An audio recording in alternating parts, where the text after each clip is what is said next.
Hello everybody! Today we're going to be taking a look at the Mob Tokens server mod, which is a server-sided fabric mod for servers that will help you reduce animal lag by keeping all your mobs in these nice compact tokens. And so we're going to get started over here, and to make one of these mob tokens, it's very simple. All you're going to need is 4 of any log, 4 wheat, and a chest. So we're going to grab all of this, and then we can hop into our crafting table here and do the pattern. And you're going to get this empty mob token here. So once this gets into your inventory, what you're going to do is you're going to go up to the mob that you want. So I have some cows set up here, and all you have to do is punch the mob. Now, as you can see, the token has switched from that little question mark head to a cow head. And we can just capture up all of these mobs here, and it's going to put them right into the token. And so you can have a maximum of 64 of any mob in a token at once. And basically, what these do is we're going to place this down, and now our entire animal farm is contained in this single block here. And when you right-click the block, you're going to have this nice little menu here. And so from this menu, you can breed more mobs. You can kill them off and get their drops, or if they're a mob that has, kind of a secondary function, you can put some tools in, and they're going to get kind of that secondary output. And so to breed your creature, you're going to need to put some food into it. So as we see here, we have 0 food available. So if we're going to go into the breeding menu, we're going to have the desired food of the animal. For cows, it's obviously wheat. Can put some wheat into that middle slot there, and it's going to disappear. And now we have 32 food available. And now we can select how many we want to breed. So you can breed all of your mobs really quickly like this. So we could breed 5, but we only have 6 creatures in here, so we're only going to be able to make 3. But we could just click the breed all button, and we saw that now the number went from 6 to 9 because we have 3 babies in here, as it says. And it's going to tell you how long it takes for those babies to grow up, and when the adults are ready to breed again. So right now we can't. The adults are not ready to breed, and even if we have more food in there, nothing's going to change. And so we can also go ahead and kill some of these mobs off if we want some of their drops. And so the menu here is pretty similar. You can kill up to all of them. However, this will not kill any children that are in the token. So if we were gonna hit the kill all button here, we still have those 3 babies. So that when those babies grow up, we can breed them again. You also notice this book here, where if we're holding a weapon with looting, then we will get the looting effect on any of the drops that we got, which we'll show off that a bit later. But as you notice, we didn't get any drops from our inventory. That's because they all went to the output storage, this button over here on the left. And so if we go over to the output, we have all of our drops from the 6 cows that we killed. We got the 6 leather and the 12 raw beef. We can also see at the bottom here is the output mode. There are 4 available output modes. The first one is the default, storing items in this little interface here, and then deleting any excess. So if this happens to fill up all the 28 slots, any extra drops that your mobs create are just going to get deleted. They're going to go poof. You can change that to where any extras get dropped directly onto the ground. They're just plop right out the bottom of the head here. And that can be picked up by a hopper or a water stream or whatever. You can make it so nothing goes into this menu, and it all gets automatically dropped for if you have a sorting system set up or a hopper that you want it to all go to. And the last option is deleting the produce, where anything that gets created just gets voided. You're not here for the drops or anything. You just want the mobs stored for something else. So we're going to go through all of the available mobs here. There are 10.5 mobs that you can store in these tokens. The first up is, bees, which you breed with flowers. And this brings us to the kind of required blocks, because for getting produce from bees, you're going to need to have beehives or some bee nests. And so what this means is that you're going to have to supply extra items to the token when you're capturing the mobs. And so I'm going to demonstrate that with sheep right here, because sheep obviously need grass to regrow their wool. So we're going to make a new mob token. We're going to get some of this. And we're going to go craft it. And if you have a recipe book enabled, you can do this. And the recipe will autofill. And then once it comes into your inventory, it's going to turn into the empty mob token. So when we punch our first sheep, it's going to do what we did with the cows. But if we punch a second sheep, it says the mob token is full and needs more required items. And so what that means is that we have to place the token down now. And in the breed creature menu, we have to supply some required items, some dirt or some grass, so they have, you know, places to graze and regrow their wool. So we're going to put in 1 dirt for now, and we're going to put the mob token back up. And now we can capture a sheep. Oh wait, sorry, that just provided a required item for the first one that we got, because you get the first one for free. So if we put in a second one, didn't go in, put in a second one, so now that's a second dirt. And we pick this up, and we can now put another mob in, and now we can't put any more. So I'm going to fill this up with dirt all the way. So now we have 64 required items available. So each sheep needs its own piece of dirt. Let that go. And so now we can pick up all these sheep. We'll come back to the sheep token in a little bit, because there's a bit of nuance with the sheep one in particular, because as you saw, we just picked up all of those different colored sheep. So that's how these required blocks work. For the bees, you have the beehives, and for bees, you get each required block, each beehive or bee nest that you put in will give you space for 3 bees, just like it does in the world when you make a bee farm normally. And you can breed them with any flower, so it's going to cycle through and show you all the available things that you can put into this little slot here and breed some bees. This also brings us to some the tool storage here, because what you can do is you can now use shears to get honeycomb, or glass bottles to get honey. So I'm going to grab some of those. I'm actually going to grab all of this here. Fill up my inventory with all this stuff. So if we go into this tool storage here and place some, we're going to place, how many bees do we have? We have 6 bees. So I'm going to place, say, 4 glass bottles, and then some shears. So this is going to fill up the first slot first. So it's going to use all 4 of these glass bottles to get some honey, and then it's going to go into the shears.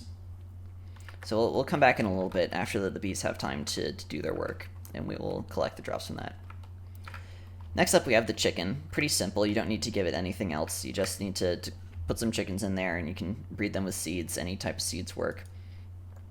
And they will passively produce eggs. So just while they've been here, they've been turning eggs out into the little storage here, and we don't need to put anything, because the creature does not require any extra tools to produce eggs or anything like that. Cows we've already seen, but we can also milk them. So if we're going to put 8 buckets in here, and they're going to slowly get milked and go into the storage. Very useful. Next up, we have piglins. You cannot breed piglins. It's the only the mob that you can put into these tokens that you cannot breed. But it does allow easy bartering. So we're going to put some gold in here, and you know, the piglins normally take gold every couple seconds, and so we saw, you know, 8 gold to take it away, because we have 8 piglins in here. And this is going to go all to the output storage here, based on the output mode that you have, and these drops will just slowly acquire. So that makes bartering very, very simple to do. Pigs, also very easy. Breed them with carrots. You can kill them for pork. They don't really drop anything else. They don't produce anything else. Same with rabbits here. You get rabbit's feet. If you're lucky, you get rabbit hide, all that. Next up, we have the bread mushroom. So the mushrooms are split into half. And that's because, as you may know, you can get suspicious stew from brown mushrooms and regular mushroom soup from red mushrooms. So if we put some bowls in here, we're going to have those drain away. And then in here we get mushroom stew. You can also use milk as normal. And then with the brown mushrooms, you get a random suspicious stew. So you put these in, they get drained away, and we get a suspicious stew of some variety. You'd have to eat it to find out what you get. Alright, coming back to the sheep. The sheep one is a bit interesting, because if you go into the kill creatures menu, this is not the normal, you know, choose 1, choose 5, choose 10. You can selectively kill off which sheep or even dye them a different color.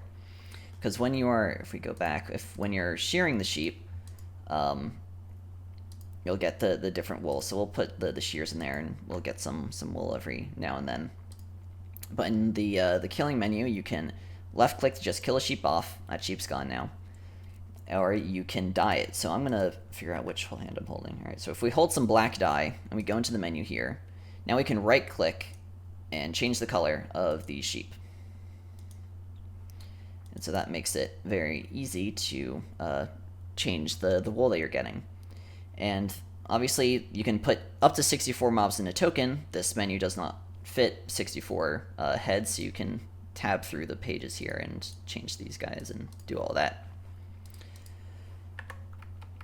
Next up, we have the turtles. Turtles you breed with seagrass, as normal. They also will produce eggs, just like chickens, passively. You do not need to feed them anything for that. And you can kill them. I don't think they drop anything. But when baby turtles grow up, they will drop scoots. So let's put some food in here. There we go. And now if we breed all, that's going to put in 4 babies, and we will come back and we will get some scoots in however many seconds that is, a couple minutes. I'll skip forward for when we come back to that. I am going to show off the looting feature. So if we come back to our cows here, oh wait, we killed all the cows. If we go to the sheep here and hold our looting 3 sword, we're going to see that now it's showing the book is enchanted. We have looting level 3, and if we move our hand away, it's no longer enchanted. So we can come here and we can kill all these sheep off, and now there's nothing left. And if we go into the storage here, we will get our looting drops applied. And that will work for any of these. So if I go to the pigs here, 6 pigs, we're going to kill them all. There's 0 left. We go back into the storage, and now there's 18 cooked pork chops from the looting. One more note to have here is that if you have another player is in the token, so I have my alt here in the token right now, we cannot access it. This is just to prevent some dupe glitches that can happen. So you do not want to interrupt someone else while they're in the token. And then this is just to demonstrate how you can have a hopper beneath it. The output mode is just dropping all items, so none of the eggs are getting accumulated in here. They are just dropping out and going right into the chest here.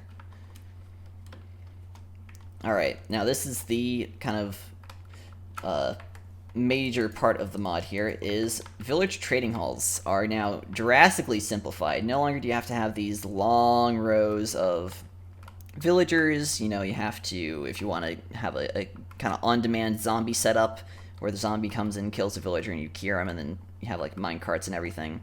Way too complicated. A lot of lag. Especially if you're using minecarts to transport everything. Your server owner is not going to be very happy with you.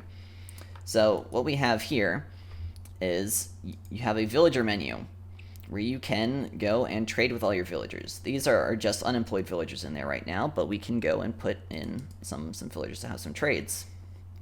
I do want to check the required items. We have 17 villagers in here and only 8. They do require beds.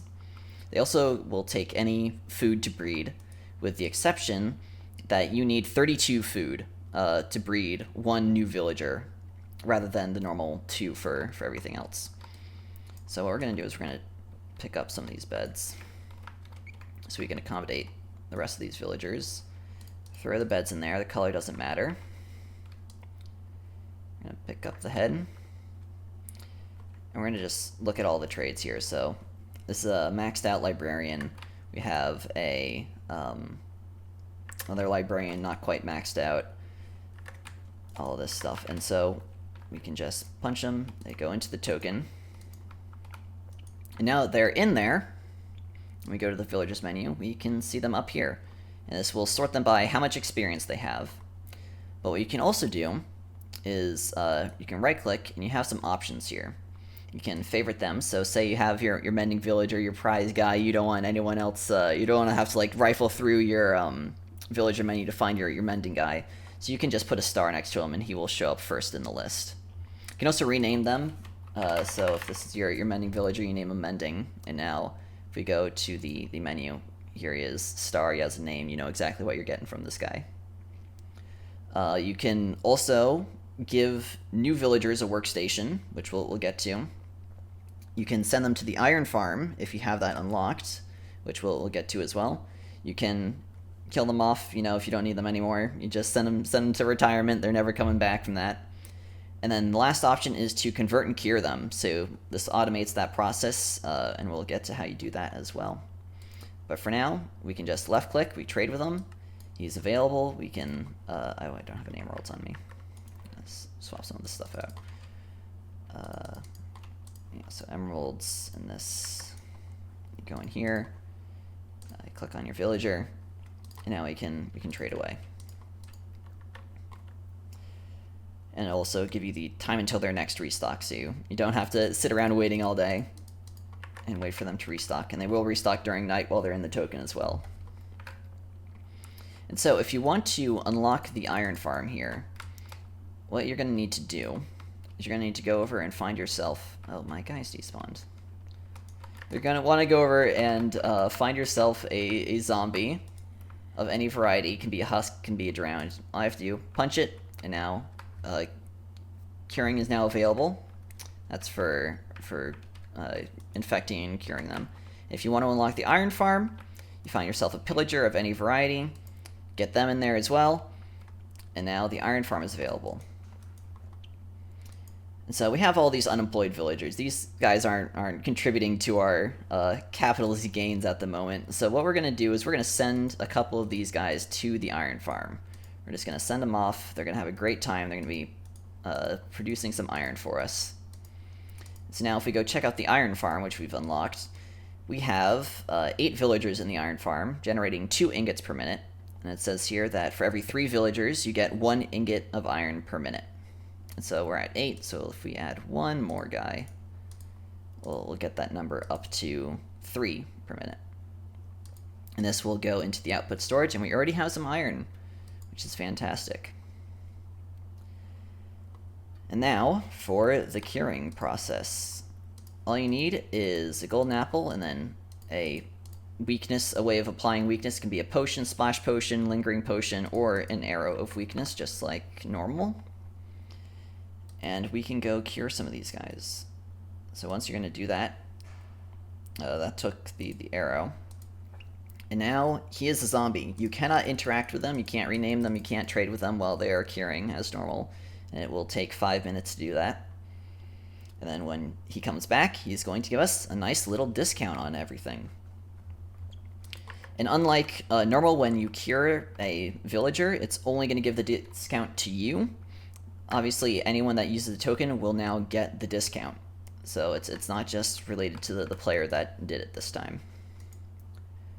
And so, additionally, if we have new villagers in there, say we bred some up, or we just acquired some unemployed villagers from around the world, if we want to turn one of our unemployed villagers into an employed villager, we just need to hold a workstation block of the appropriate type. So here it says lectern, and then that's going to make them into a librarian. So we click that, and it's going to consume the lectern. He gets his little librarian hat, and now you can trade with him, and he has this lovely loyalty 2 book. But, you know, a big part of you know, making making villagers is re-rolling your librarians until you get something good. So if we can switch them around to a different profession, and that will consume another workstation block. You don't get these back if you switch them. And now he's a weaponsmith. But instead of having to switch them between and using up all of your workstation blocks, switching them between, here we get a bookshelf. If you want to re-roll a villager with 0 XP, as you can see, we have not traded with him. His trades are not locked. We can just click it, and now he should have a different trade, and we still got a bookshelf. We can try that again.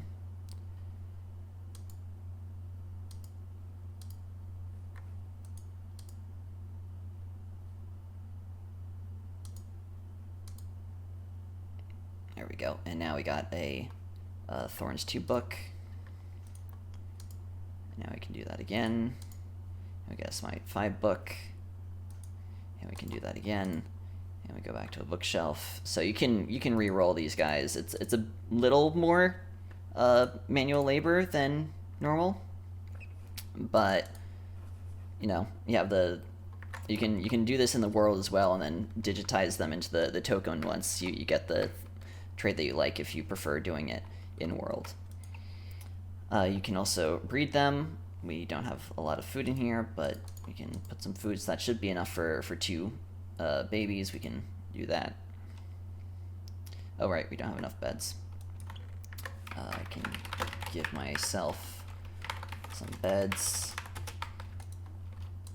put those in there, and now we can breed 2 more, and then they will go into the menu here, and they'll say baby next to them, and we can't trade with them because they're children, and we can't kill them, we can't send them to the farm, we can't give them a workstation, we can't cure them, but we can rename them and favorite them. If you plan on doing great things with that baby, you know they're going to be important, you can hit them with a favorite. And so that is pretty much the whole mod here. It's very simple to use, and once you get the hang of it, it will definitely be saving you a lot of time and saving a lot of space with trading halls and things like that. Before I go, just to follow up on a couple things, this is the Fletcher that we cured. We can see we have the discount applied.